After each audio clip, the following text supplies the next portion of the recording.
Olá, meus queridos, voltamos com essa segunda aula da noite, não é? Em nome do Pai, do Filho e do Espírito Santo. Amém. Santo anjo do Senhor, meu zeloso e guardador, se a ti me configurou a piedade divina, sempre me rege, me guarda, me governa, me ilumina. Amém. Glória ao Pai, ao Filho e ao Espírito Santo, como era no princípio, agora e sempre. Amém. Bendigamos ao Senhor, demos graças a Deus. Então voltamos com essa segunda aula e com as notas ou caracteres distintivos da igreja. E vamos ver essas notas distintivas e depois as 4 notas que não se encontram na igreja protestante nem na cismática. Certo? Vamos ver se a gente faz em 30 minutos, mais ou menos, esta aula. Então, como um soberano faz cunhar a sua moeda e lhe estabelece as condições, ou seja, dimensões da moeda, o metal e a forma, etc., da moeda, para que possamos distinguir das falsas a moeda verdadeira. Assim, Jesus Cristo determinou as notas ou caracteres distintivos por onde possamos reconhecer a verdadeira igreja. Atenção, as notas da igreja é o que distingue a igreja verdadeira e a igreja falsa. A igreja falsa da igreja verdadeira. Quais são, as notas da igreja? E quantas são? A primeira pergunta para a gente interagir. Quantas são as notas da igreja e quais são? Que a gente reza no credo. A gente reza no credo. Não sei se você já associou, E identifica as notas da igreja, tá certo? Então, vamos lá. As notas da igreja são 4. A gente diz: creio na igreja una, veja, santa, católica e apostólica. São estas 4 notas que distinguem a igreja de Cristo, fundamentada nos apóstolos, e a igreja falsa, a igreja dos homens criadas. Então, a igreja, existe a unicidade da igreja, existe a santidade da igreja, existe a catolicidade da igreja e existe a apostolicidade da igreja. Jesus Cristo quis na sua igreja unidade tão íntima e perfeita ao ponto de espalhar o que existe entre ele e seu Pai Celeste. Veja que maravilha, não é? A unidade substancial entre o Pai e o Filho ele espalha na igreja, na unidade da igreja. A natureza própria, E essa natureza é sobrenatural. Sobrenatural. Essa natureza é divina. A substância. Veja. Unidade de governo com o único fundamento. Pedro. A cabeça e a boca dos apóstolos. Unidade de doutrina, porque todos devem crer e praticar tudo quanto ele ensinou e prescreveu. Unidade de meios de santificação que ele instituiu. Então, dentro desta nota da unicidade, da unidade da igreja, então, nós vemos, veja, a unidade de reger que é de governar, administrar, de Pedro, hoje a sucessão do Papa Francisco, a unidade de doutrinar, atenção, em uma única doutrina, que essa doutrina é universal, veja, e a unidade de santificar. Doutrinar é ensinar e santificar. E para isso nos dá os meios, os sacramentos, dentro dessa nota. Se você quiser fazer nota, não é? Aí no seu caderno. Quis, em segundo lugar, a santidade. Veja, a santidade da igreja. Veio ao mundo para destruir o pecado, nos redimir, e dar de novo ao homem a graça perdida. Não é? Perdida onde? Com o pecado de Adão e Eva. A igreja deve continuar essa obra até a consumação dos séculos. Ou seja, até a segunda vinda de nosso Senhor Jesus Cristo. Incumbe-lhe ensinar a doutrina que ele ensinara e leva à santidade. Precisa de fornecer os meios que produzem a santidade e cabe-lhe demonstrar, como exemplo de seus filhos, como possa produzi-la. Logo, veja, não é? A igreja tem esta nota de santidade, e por isso que tudo que ligares na terra será ligado nos céus, tudo que desligares na terra será desligado nos céus, não é? A igreja tem também o poder e autoridade, não é? Dentro de 11 critérios, não é? De dizer que a pessoa, o cristão, atingiu aqui na terra as 11 virtudes requeridas para a santidade.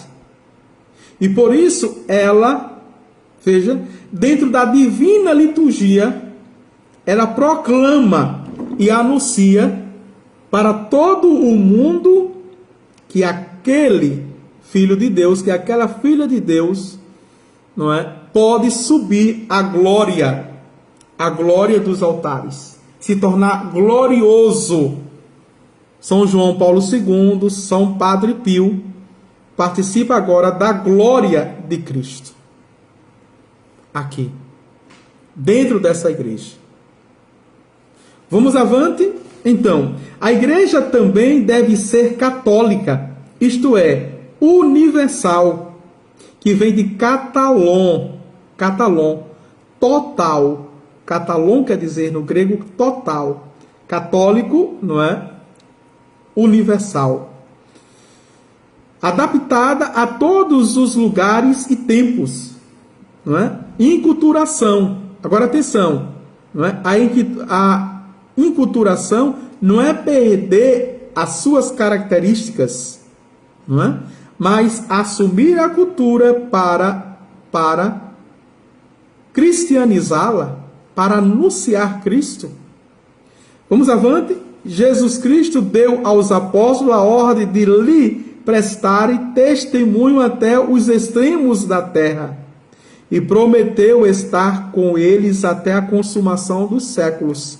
Prometeu até estar com eles. Eu estarei convosco todos os tempos, até a consumação. Aqui, veja, numa dimensão escatológica, paralúdica. O que é escatologia? É escatom, os últimos dias. Parousia é a volta, a vinda, a segunda vinda, a volta. Por último, Jesus Cristo quis a sua igreja apostólica, o que se demonstra do que já dissemos, pois Jesus ordenara aos apóstolos lhe propagassem os ensinamentos pelo mundo inteiro. Por conseguinte, A doutrina ensinada hoje pela igreja deve ser uniforme com a dos apóstolos, e o governo dos apóstolos se verificará na continuidade dos seus legítimos sucessores, e especialmente no sucessor de Pedro, a quem disse: apacenta os meus cordeiros, apacenta as minhas ovelhas. João capítulo 21, não é? E aqui é interessante que esta sucessão dos apóstolos nos bispos e veja, na plenitude no bispo de Roma, quer dizer Pedro, e hoje é Francisco, não é o Papa Francisco, mas veja, nós podemos ver isso na história do papado, nós podemos ver isso também na história dos concílios e sínodos, nós podemos ver isso também na história dos santos e santas da igreja. E é extraordinário. Vejam, portanto, como é profundo. Como é profundo. É uma desonestidade intelectual.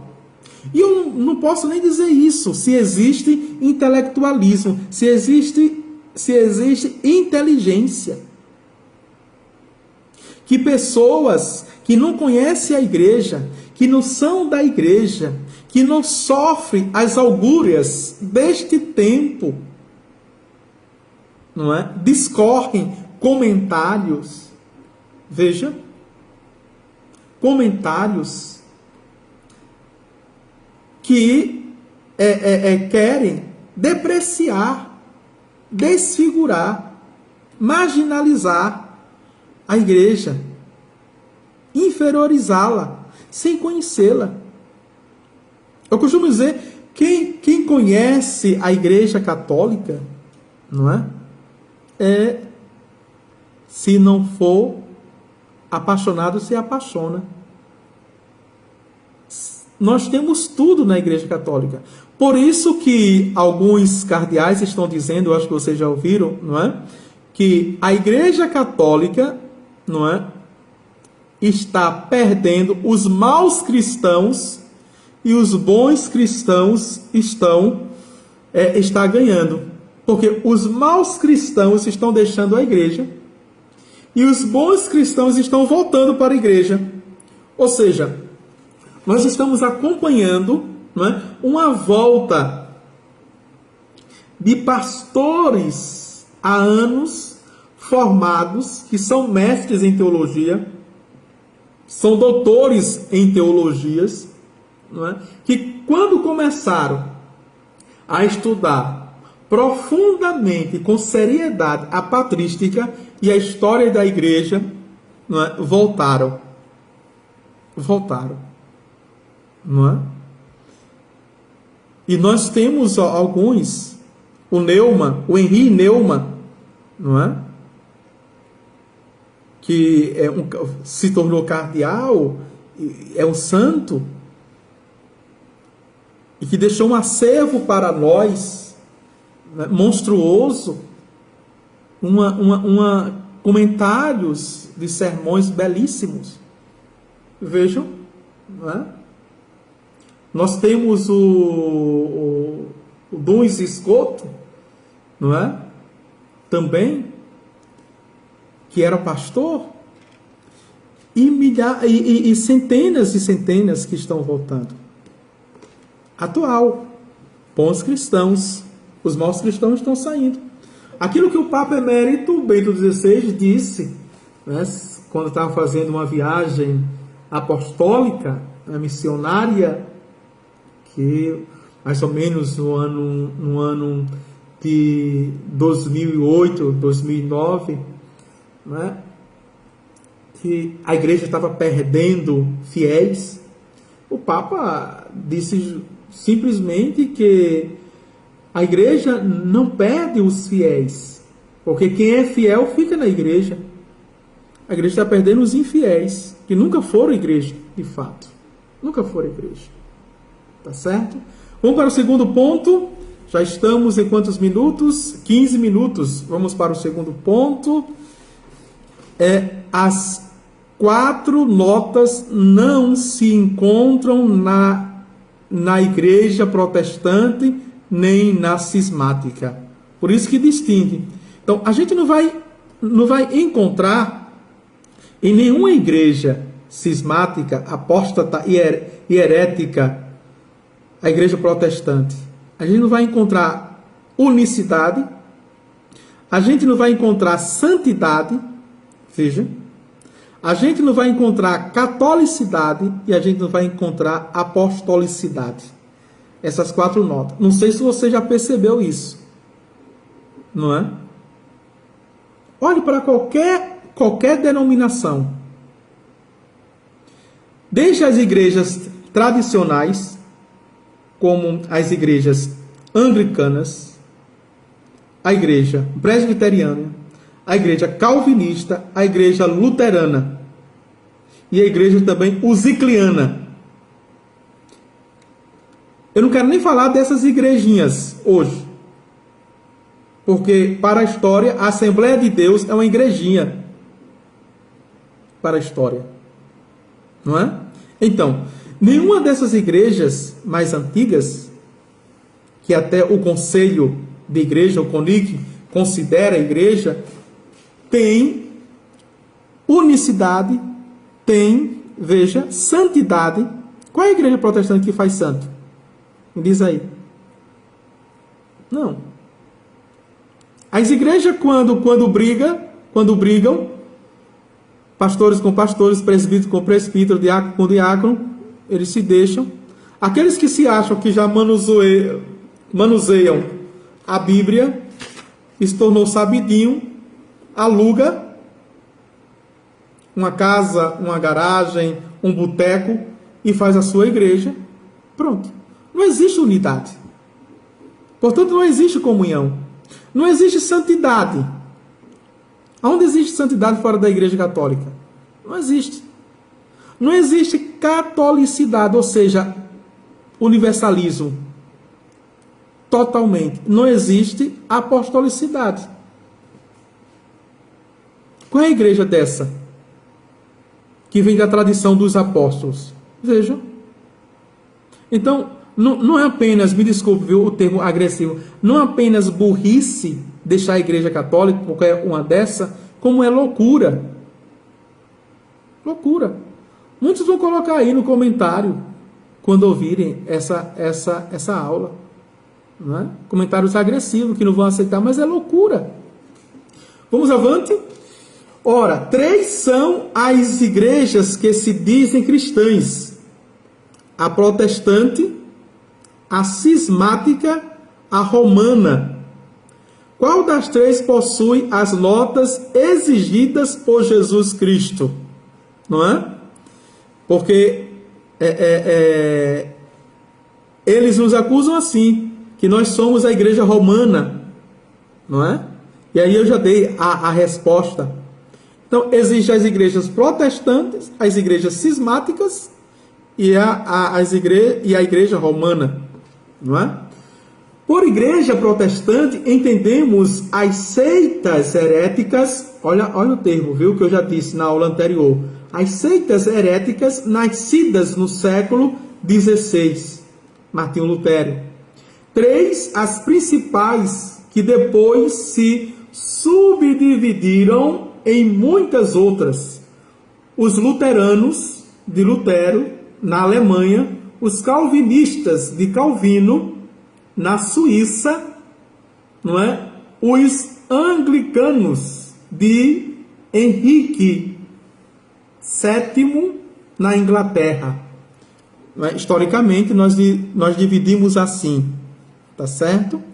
Os de Lutero na Alemanha, os de Calvino na Suíça, não é? E os anglicanos de Henrique, o rei, não é? VII, na Inglaterra. Falta a essa igreja a unidade. A unidade de doutrina, como vimos, porque, pelo princípio de livre exame, cada qual dos fiéis pode interpretar a Bíblia a seu modo e deduzir os princípios que ele quiser, Falta-lhe a de meios, pois, em virtude do mesmo princípio, cada um adquire o número de sacramentos que quiser e lhe dá a virtude que acreditar. Falta-lhe a de governo, porque não tem um poder central jurídico religioso. Não é? Nós temos a doutrina, o Catecismo da Igreja Católica, e temos também o Código de Direito Canônico, que é jurídico religioso, que nos rege, tá certo? Falta-lhe a santidade de doutrina ou de meios, porque vários princípios do protestantismo são logicamente contrários à santidade. Atenção, viu? Vários princípios, veja, do protestantismo são contra a santidade. E, no entanto, não é? Querem ser o tope, não é? O tope da moral, da ética, da vida idônea, da vida correta. São impecáveis. São impecáveis. Se a gente for estudar a história, tem vários princípios que são contrários à santidade. Imaginemos nós. Não é? Vamos avante. Logicamente, viu? Logicamente, no sentido de raciocínio e sentido de logística, de estrutura. Não tem meios. Por isso que nunca vão chegar à santidade. Se perdem no caminho, são desorientados. Pois, de fato, não geram falanges de santos, de virtudes heróicas, seladas por milagres. Não existe milagres, viu? Onde existe, veja, existem muitos altos-falantes, muitas propagandas de milagre, porque não existe ali milagres. Não existe milagres. Não existe exorcismos. Não existe. E se não existe exorcismo, não existe cura e não existe libertação, minha gente. Vamos parar de ser ingênuos.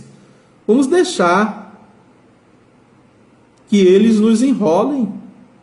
Falta-lhe a catolicidade, quer de direito, porque os seus fundadores não receberam missão alguma de Deus, olha aqui, total, que de fato, porque as igrejas protestantes são geralmente nacionais e regionais.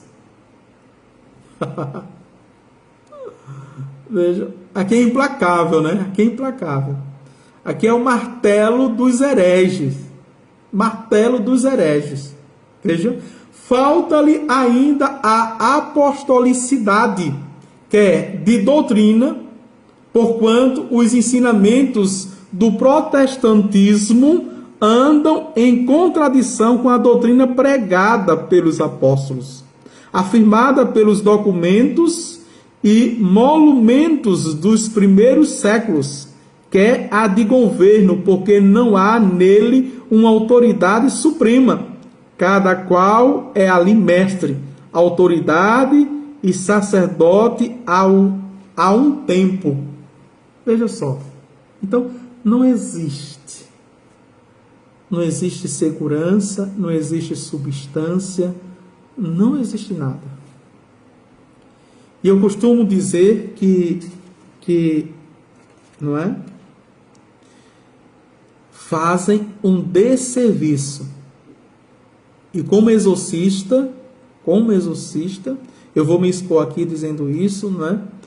Foi a maior cilada do diabo na história. Porque o diabo quer dizer divisor, diabolos, aquele que divide. Aquele que divide. E não sou eu que estou dizendo, foi o apóstolo Paulo, quando fundou as comunidades e disse, não é? Até mesmo se o anjo vier e anunciar outra doutrina, veja, fora dessa, seja anátema, ou seja, seja expulso. Se um anjo do céu descer e anunciar outra doutrina, além dessa, que seja excomungado. O apóstolo Paulo diz com todas as palavras. E nós muitas vezes, me desculpe dizer, viu, somos covardes, somos frouxos muitas vezes, porque, não é? Escondemos e mascaramos a verdade. E a nossa igreja é clara quando diz que nós pecamos por pensamentos, palavras, atos e omissões. Então estamos pecando por omissão. Lídia está dizendo, né? Martelo dos hereges, isso tudo é tão interessante e necessário. A Áurea diz verdade, é como está escrito no livro de Timóteo, né? E ela continua, o Espírito diz claramente, nos últimos tempos, alguns abandonarão a fé e seguirão espíritos enganadores e doutrinas e demônios. Tais ensinamentos vêm de homens hipócritas e mentirosos que têm a consciência cauterizada. Muito bem, Deus abençoe. Tá certo? Então amanhã a gente dá continuidade ainda este nono artigo, não é? Vamos continuar vendo os cismáticos, não é? Vamos ver os hereges, os apóstatas, não é? E depois encontram-se na igreja romana, igreja docente e discente, né? Vamos ver a figura do papado, a infalibilidade da igreja e do papa.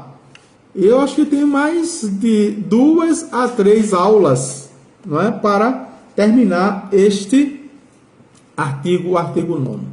O Senhor esteja convosco, Ele está no meio de nós. Abençoe-vos Deus Todo-Poderoso, Pai, o Filho e o Espírito Santo. Amém. Tchau, tchau, boa noite, obrigado pela companhia dessas 2 aulas. Tá bem? Deus abençoe. Até amanhã, se Deus quiser.